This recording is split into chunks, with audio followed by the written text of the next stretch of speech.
La 10e de la fête de la Palombe qu'organisent les Paloumaires de l'Entre-deux-Mers.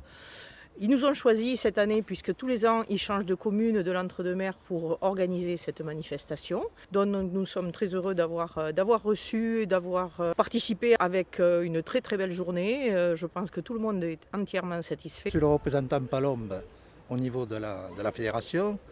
Et de plus aujourd'hui, je remplace Henri Sabaro, le président de la fédération, qui n'a pas pu venir à cette manifestation. Alors bon, moi je viens avec beaucoup de plaisir parce qu'en plus je chasse la palombe, et je viens de le dire, je suis représentant de cette espèce. Et ce que j'admire, c'est cette fête se reproduit une fois par an et j'admire fortement les gens qui l'organisent.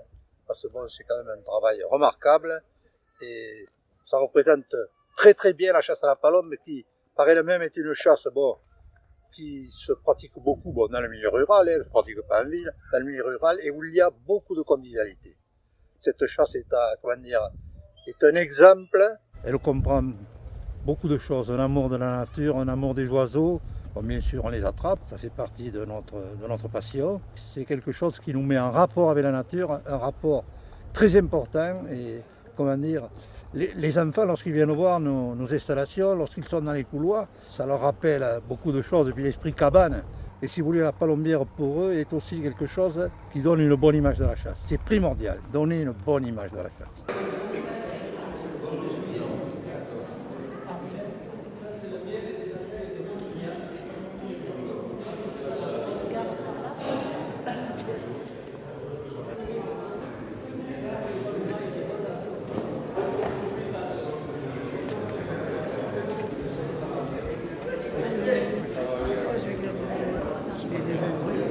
Oui, les Gérard, ah, il est là-bas.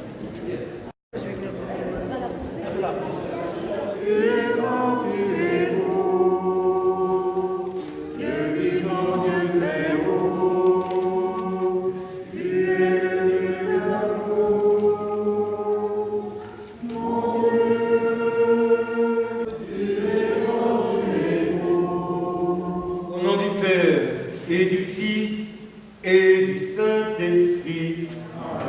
J'allais dire bienvenue ici dans cette église, mais c'est Jésus qui nous accueille dans sa maison.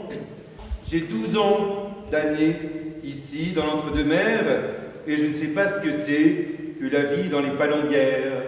Certes, j'ai été invité une fois à un repas où on mange bien, où on boit bien.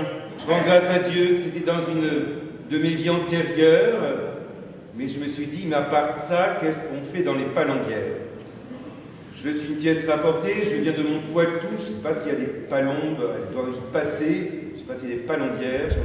Alors hier soir, je suis allé sur Internet, voir sur YouTube. Alors j'ai vu des pages avec Jacques. Vous avez un très bon avocat, un représentant des palombières, ça c'est sûr. Mais j'ai trouvé des vidéos de chasseurs de palombes, des anciens, surtout dans les Landes et les Pyrénées, enfin, c'est ce que j'ai trouvé. Et c'était très intéressant de les entendre témoigner dans leur palombière.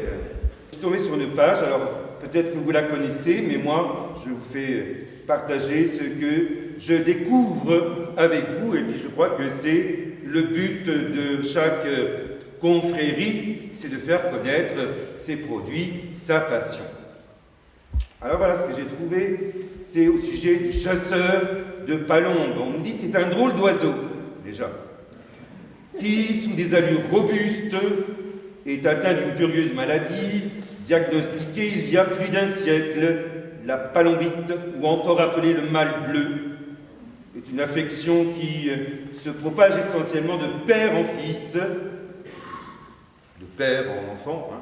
Il y a des demoiselles, voilà, et qui touche particulièrement le sud-ouest de la France, et on y dénombre plus de 110 000 cas.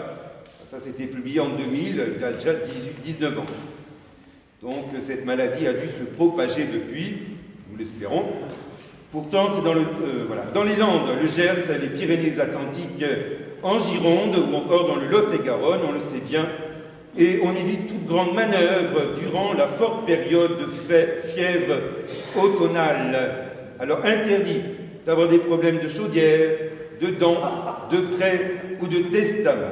L'artisan, le dentiste, le banquier, le notaire tous paloumaires, sont partis se concentrer, les yeux rivés au ciel, histoire d'en appeler à quelques saints, comme Saint Michel, fêté le 29 septembre, quand tout commence, Saint Luc, où se produit le grand truc, et Saint Martin, où c'est la fin.